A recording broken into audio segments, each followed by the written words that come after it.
Nous allons annoncer la bonne nouvelle à toute la création. La bonne nouvelle de Jésus-Christ. Christ est mort pour nos péchés selon les Écritures. Il a été enseveli en Corinthiens 15. Il est ressuscité le 3e jour. Et il s'est manifesté, il s'est montré à ses disciples et il est monté au ciel. Et quelle est la raison pour laquelle il a fait cela? Il a fait cela parce qu'il n'y a aucun autre nom par lequel nous pouvons être sauvés. Sinon le nom de Jésus. C'est la bonne nouvelle. La bonne nouvelle, c'est que le salut est venu jusqu'à vous. Nous avons fait un flyer la dernière fois. Et ce flyer annonçait justement le pardon. La bonne nouvelle, c'est que Dieu nous pardonne. Ce flyer-ci annonce son amour merveilleux. Regardez comment il est beau. Il annonce son amour merveilleux. Nous vous annonçons une bonne nouvelle. Dieu vous aime. Nous vous annonçons une bonne nouvelle. Dieu vous aime. Il vous aime par-dessus tout. Il connaît tous vos manquements, toutes vos erreurs, toutes vos pensées les plus inavouables, toutes vos actions et vos péchés les plus secrets. Mais il vous offre en continu son amour merveilleux. C'est pourquoi il est là pour que vous puissiez être pardonnés, recevoir la paix et la réconciliation avec lui.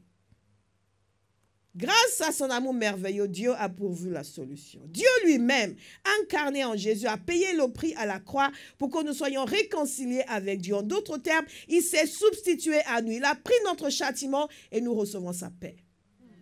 Pour bénéficier de cet amour merveilleux et du pardon des péchés, voici ce que nous dit la Bible. Si tu confesses de ta bouche le Seigneur Jésus, et si tu crois dans ton cœur que Dieu l'a ressuscité des morts, tu seras sauvé. Nous vous proposons de faire cette prière. C'est une bonne nouvelle. C'est une bonne nouvelle. Le nouveau flyer que nous avons préparé, qui va être distribué cette semaine, le titre, c'est « Déclaré non coupable ». Et nous le tirons dans des chapitres de mon livre « Reborn ». Il n'est pas encore en français, mais nous avons traduit cette partie. « Reborn a New Identity ». Et cette partie parle de « Declare not guilty ». Qu'est-ce qui se passe quand vous êtes né de nouveau? Vous êtes déclaré non coupable. C'est ce que ça veut dire la justification. C'est une bonne nouvelle. C'est la bonne nouvelle. Déclaré non coupable. La parole de Dieu dit nous sommes gratuitement justifiés. Gratuitement. Déclaré non coupable. Alors que nous sommes coupables. Et nous déclare non coupables. Alléluia. Et ce flyer va sortir cette semaine. Vous veillez bien à ce que ce soit bien agencé. God is good. Il n'y a pas de meilleure nouvelle. Dites à quelqu'un, il n'y a pas de meilleure nouvelle. Il n'y a pas de meilleure nouvelle. Il n'y a pas de meilleure nouvelle. Il n'y a pas de meilleure nouvelle. Et à sa naissance, les anges l'ont déjà annoncé. On vous apporte une grande nouvelle, une bonne nouvelle d'une grande joie. Alléluia. Les anges l'ont annoncé. Les apôtres l'ont annoncé. Même Paul, qui ne l'avait pas connu de sa vie, de son vivant, l'a annoncé. Et nous aussi, nous allons l'annoncer. J'ai dit, nous allons l'annoncer. Nous allons l'annoncer. Nous allons l'annoncer. Nous allons l'annoncer. Moi, je voudrais voir un enthousiasme supérieur à celui que vous manifestez quand on dit Dieu va vous bénir. Vous voyez? Vous êtes calme, hein, parce que vous savez ce que je suis en train de faire. Dieu va vous bénir. Amen. La plus grande bénédiction, c'est de faire la volonté de Dieu. C'est la plus grande bénédiction. La plus grande bénédiction, c'est de toucher une âme pour Jésus. C'est la plus grande bénédiction. Quelqu'un que vous gagnez à Christ, vous avez un allié dans le royaume. Vous changez la vie d'un individu. Sa famille est changée. Ses enfants sont changés. Sa destinée est changée. Quelle bénédiction! Quelle bénédiction! Quelle bénédiction! Zamakere manana sokoto. Quelle est la nouvelle que vous écoutez? Quand vous allez vers les gens, nous venons vous annoncer la bonne nouvelle.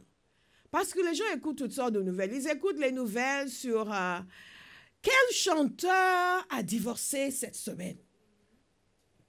Vous n'imaginez pas à quel point c'est important pour les gens de savoir à quoi ressemble le bébé de... Dites-moi un nom. Il y a un bébé? Ah bon? Pour vous dire que nous n'avons pas les mêmes préoccupations. À quoi ressemble le bébé de Prince Harry? Comme si cet enfant vous connaît, ou risque même de vous connaître. Alléluia. Et telle actrice, elle a eu combien de maris? En quoi ça nous regarde? Vous savez, même quand vous regardez les entrepreneurs qui réussissent sont des gens qui ne s'occupent pas des choses qui ne les concernent pas. Quand les gens veulent gagner beaucoup d'argent, vous n'allez pas les voir en train de chercher des informations sur l'enfant du prince Harry. Ils ont d'autres chats à fouetter. Quelqu'un qui lance une entreprise et qui veut devenir milliardaire, vous n'allez absolument pas le trouver en train de regarder pour dire « Eh, Brittany a encore divorcé? Ah, elle n'est pas sérieuse cette fille. Ah, mais j'aime sa musique. Ah. » Est-ce que vous me suivez? Pourquoi les chrétiens font ce genre de choses? Parce que nous n'avons pas d'ambition et nous n'avons pas de vision. Et vous suivez toutes sortes de talk shows, vous suivez toutes sortes de personnes dont les pensées sont les plus perverses et vous les écoutez parler, vous passez des heures. Dites à ton voisin, si tu fais ça, reprends-toi.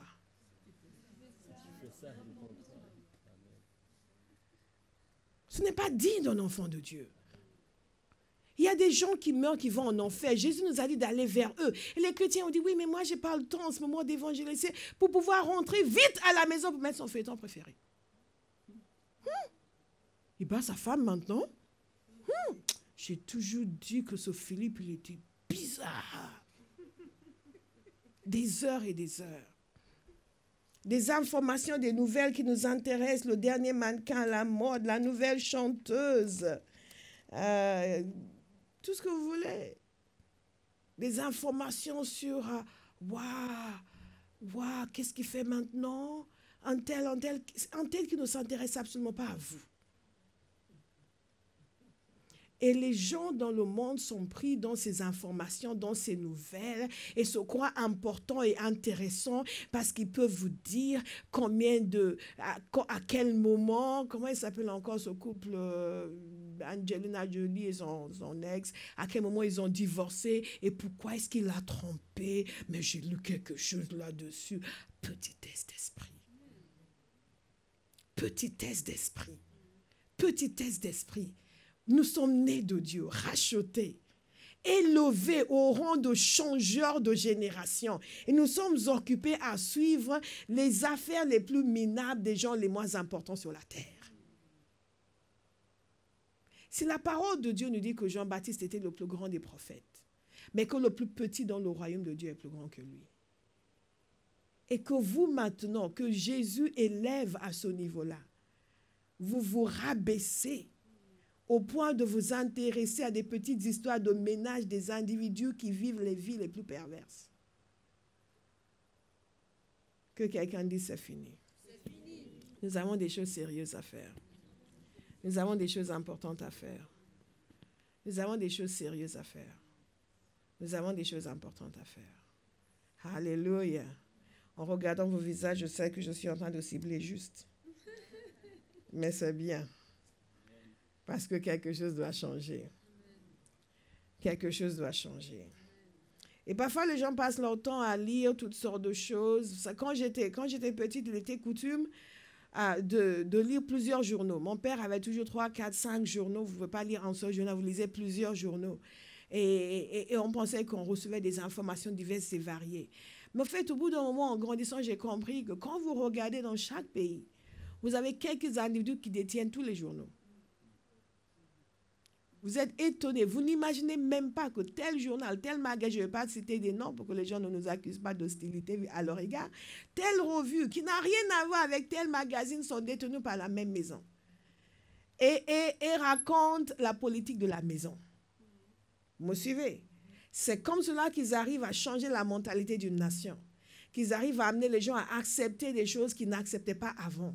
Vous pensez que vous obtenez des informations de différentes sources, mais ce sont les mêmes individus qui sont derrière tous ces organes de presse et qui communiquent le même message de façon différente. Et les chrétiens, au lieu de lire leur Bible, passent leur temps à lire telle chose. Et disent, oui, mais moi, je l'ai lu dans Cuisine d'aujourd'hui. Ah non, moi, je l'ai lu dans L'Entrepreneur d'hier. Et c'est la même chose. C'est la même maison. C'est la même voix. C'est le même message. Ils ont un agenda. Est-ce que nous avons le nôtre? Ils ont un plan. Est-ce que nous avons le nôtre? Est-ce que nous avons le nôtre? Vous savez, parfois, je parle avec des gens. Au bout d'un moment, ils me disent, mais tu essaies de m'évangéliser? Je dis, mais évidemment, j'essaie de t'évangéliser. Qu'est-ce que tu croyais? J'ai un plan. J'ai un plan. Quand je suis en train de te parler et que je commence en disant, waouh, ça, on commence avec l'histoire, j'ai un plan. J'ai un plan. Je suis en train de chercher le moyen de bifurquer, d'amener cela sur le terrain de l'évangile.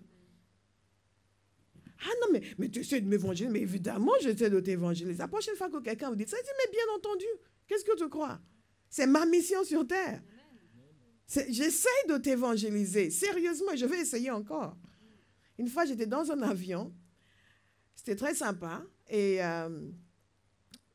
j'étais assise à côté d'un homme d'affaires. Tu sais, c'est ce jeune homme d'affaires très propre sur eux-mêmes et très bien. Et vous savez, quand vous êtes, il n'y avait que 2 places et très espacées. Donc, je ne voyais pas nécessairement ce qu'il était en train de lire. Moi, je lisais mon livre. Et lui, au bout d'un moment, il a commencé à me parler. Je prie toujours que les gens me parlent. S'ils ne me parlent pas, je leur parle.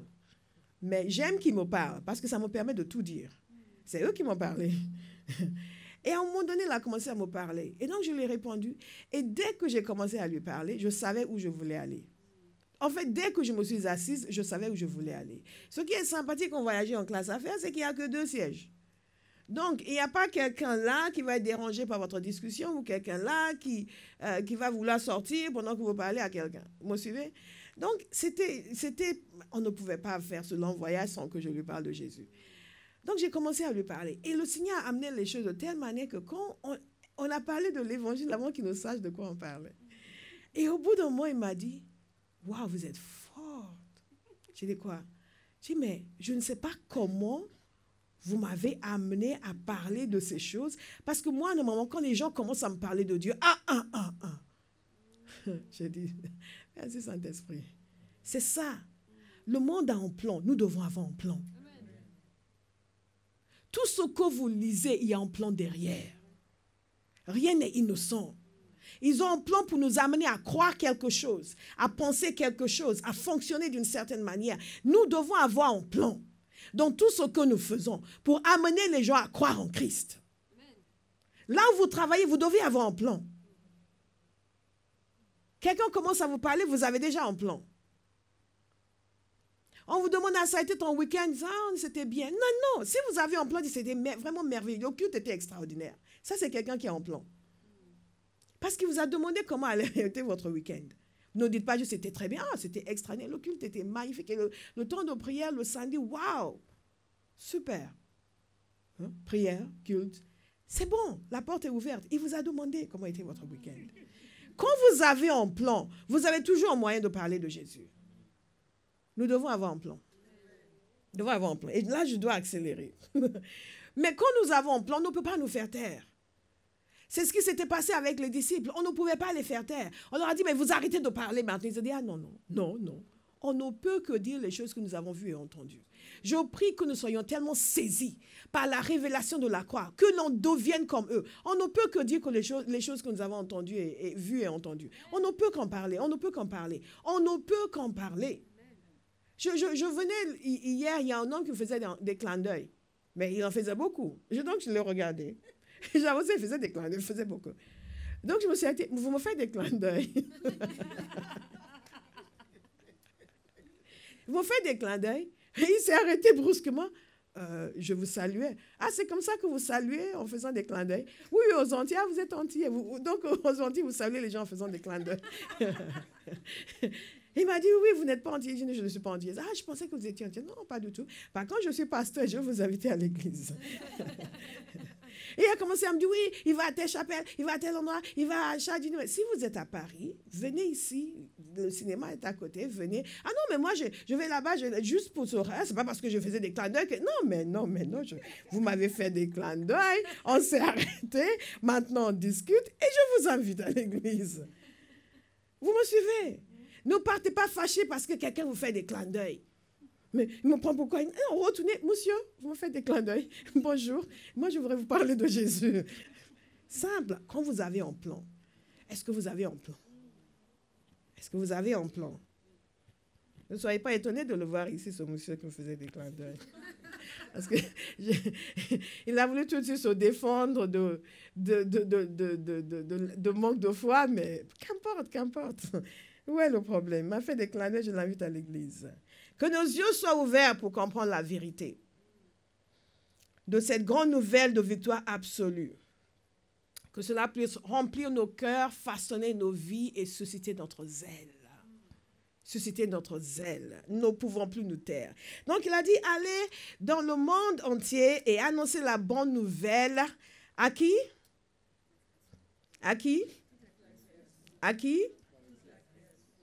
Il dit aux Parisiens. À qui? À toute la création. Toute la création. La création jeune, la création âgée, la création jeunesse éternelle comme moi, la création homme, la création femme, la création noire, la création blanche, la création maghrébine, la création camerounaise, bon, qui sont noirs aussi, enfin, on ne sait jamais. La création asiatique, enfin, à toute la création méditerranéenne, la création réunionnaise. Une fois, j'avais une amie de la Réunion, donc on parlait de couleur. On parlait, donc elle parlait d'une certaine manière. Je dis, mais non, mais toi, tu es blanc. Je dis, oh, tu sais, il y a blanc, il y a blanc. Je dis, ah bon? Donc, elle était manifestement un peu non tout chaud, pas trop sûre. Donc, à toute la création. Toute la création. Nous avons vu la semaine dernière qu'il nous a envoyés vers les nations. Là, nous voyons la même chose qui est réitérée à toute la création. Que Dieu nous ouvre les yeux et les cœurs pour aller vers tous les êtres humains. Quelle que soit la couleur de leur peau, quel que soit leur lieu d'origine, quelle que soit leur culture, quel que soit leur âge, quelle que soit leur situation sociale et économique, Jésus a dit toute la création. Il y a des gens, on les regarde, on sait déjà qu'ils ne vont pas recevoir. Ça, ce sont nos préjugés. Ce sont nos préjugés. On sait déjà celui-là. Ce sont nos préjugés. Je vous ai dit comment une amie à la fac s'était convertie parce que moi, je lui ai dit que je croyais en Dieu, alors que je n'étais pas convertie. Elle m'a regardée et m'a dit, si elle peut croire en Dieu. Je n'étais pas aussi merveilleuse que je suis maintenant. Je sais que vous ne comprenez pas ce que je suis en train de dire. Simplement, j'étais jeune, j'étais très vivante. Avec des idées très arrêtées, très intello, très tac sur des choses. Et elle m'avait demandé comme ça un jour si je croyais en Dieu. Je dis, oh ouais, je crois en Dieu. Elle s'est dit, si Paula peut croire en Dieu, pourquoi moi je ne vais pas croire en Dieu? Et elle a suivi quelqu'un qui l'a invité dans une église évangélique et elle s'est convertie. Et moi, j'étais encore païenne. J'ai commencé à convertir les gens même avant d'être convertis. Alléluia. Mais parfois, nous regardons certaines personnes, nous pensons que, ah non, lui, je vais lui parler, elle ne va jamais m'écouter. Ce n'est pas vrai. Jésus a dit prêcher l'évangile à toute la création. Donc, à Bauhaus, nous irons vers toute la création. Nous irons vers toute la création. Nous irons vers toute la création. C'est comme à Paris, les gens aiment prêcher l'évangile aux Noirs. Parce qu'ils pensent qu'eux, moi, ils sont ouverts. N'est-ce pas? J'ai même eu, je ne vais pas vous donner de nom, j'ai même eu à reprendre certains blancs de ne prêcher l'évangile qu'aux Noirs. Oui, mais ils sont plus ouverts. Non, ce n'est pas vrai. Il y a des Noirs qui ne sont pas ouverts du tout. Et certains qui sont ouverts à tout. God is good. Mais c'est clair qu'ils risquent d'avoir une attitude un peu différente. Mais les temps ont changé. Les choses ont beaucoup changé. Moi, je crois que les gens sont très ouverts à Paris. Les gens cherchent, sont en quête, sont très ouverts. Le problème, c'est qu'ils ne rencontrent pas assez de chrétiens. qui exercent anakazo. Oblige-les à entrer. Dès que les gens disent, oui, mais bon, je ne sais pas, bon, je l'ai invité. Non, ça ne suffit pas. On ne se contente plus d'inviter. On ne s'arrête que lorsqu'ils sont totalement convertis et établis dans la maison de Dieu. C'est mais pourquoi faut-il qu'ils viennent à l'église? Parce qu'il faut qu'ils deviennent des disciples. Jésus nous a dit, allez et faites des nations des disciples. Il n'a pas dit, prêchez l'évangile, jetez par-ci, jetez par-là, certains vont se convertir, et après, bon, on ne sait jamais. Non, faites des disciples. Nous avons la responsabilité de faire des disciples, d'aider les gens à continuer dans la foi, non pas simplement à venir, mais à continuer. Mais il y a plus que cela. J'ai parlé du fait que nous avons un mandat puissant. Un mandat puissant, mais nous avons aussi... Wow! Je pense que la semaine prochaine, je vais vous parler de Catherine Booth. Il y a un article sur elle sur mon blog que j'ai écrit il y a quelques années. Je vous encourage à le lire. Et je vais en parler la semaine prochaine si le Seigneur le permet. La semaine dernière, nous avons parlé de la vision de William Booth. Vous vous souvenez? N'oubliez surtout pas cette vision. Réécoutez et méditez sur cette vision parce qu'elle nous parle. Elle nous parle. Mais avant William Booth et avant cette génération de pionniers, avant la génération de Thomas Birch Freeman et tous ces gens qui sont partis en voyage missionnaire dans le monde, il y a un homme qui s'appelait William Carey. William Carey est considéré comme le père de la mission moderne. Je vous ai dit que dans l'histoire de l'Église, il y a des moments où l'Église était à fond dans la grande commission, où elle allait partout, elle évangélisait, elle amenait l'évangile ici et là. Et comme par exemple, vous savez que l'Égypte a reçu l'évangile très très tôt dans l'ère chrétienne. L'Afrique du Nord était chrétienne. Jusqu'au IVe siècle, l'Afrique du Nord était déjà chrétienne. Des parties du Sud, il y avait des royaumes chrétiens dans le Soudan. Et tout cela a disparu, bien sûr. Parce que les gens ont évangélisé. Ont très tôt commencé à évangéliser. Pendant les premiers siècles, ils ont évangélisé. Mais il y a eu des moments où les gens ont perdu de vue la grande commission. Ici et là, dans l'histoire de l'Église, il y avait des mouvements où les gens ont repris la grande commission. Et après, ils perdaient cela de vue. Et ils l'avaient perdu de vue jusqu'à ce qu'on nomme William Carey. En anglais, un homme qui n'avait pas les moyens de faire des études parce qu'il venait d'une famille assez pauvre, mais d'une intelligence extraordinaire. Il s'est converti à l'âge de 18 ans. Et quand il s'est converti, il a commencé à aller à une église, des églises qu'on appelait les non-conformistes, des congrégationalistes qui n'étaient pas dans l'église anglicane. Nous ne le savons peut-être pas, mais auparavant, il y avait des églises d'État où tout le monde était obligé d'aller, même après la Réforme. Donc, l'église anglicane était l'église d'État et tout le monde devait y aller. Et à un moment donné, ils ont toléré quand même la dissidence. Donc, on les appelait les dissidents. Donc, il était en dissident. Et il s'est converti, là, il s'est joint aux dissidents. C'est un homme qui, à l'âge de 10 ans, il avait déjà appris le latin. Et à l'âge de 18 ans, il a commencé à travailler comme cordonnier parce qu'il ne pouvait pas faire des études, mais il a appris entre l'âge de 18 ans et 22 ans, si je me souviens bien, il a appris le hébreu, il a appris l'italien, il a appris le hollandais, il a appris le français. Oui. Seul. Et il y a quelque chose qui a commencé à le déranger. Après, il est entré dans le ministère avec les baptistes, il est devenu pasteur tout en travaillant. Et il était dérangé, il commençait à lire des histoires de... Dieu va utiliser tout pour nous aider. Il a commencé à lire les histoires d'un homme qui s'appelait le capitaine Cook, qui racontait, certains le connaissent? Non? Wow! Qui faisait des voyages dans des contrées lointaines et diverses, et il racontait des histoires de ses voyages. Et lui ne lisait pas ça juste par un esprit d'aventure. Quand il lisait cela, cet homme parlait de différents peuples, il était saisi par le fait que tous ces peuples n'avaient pas reçu l'évangile. C'est ça qui le dérangeait. Et il a commencé à se poser des questions pour dire, mais la grande commission, elle est finie. On n'est plus censé aller vers les nations pour leur annoncer l'évangile. Mais tous ces peuples, avec toutes ces pratiques, ne doivent-ils pas recevoir l'évangile? Quand vous regardez vos feuilletons basés à Tahiti, est-ce que vous posez la question de savoir si sur ces îles merveilleuses, les gens sont sauvés ou pas?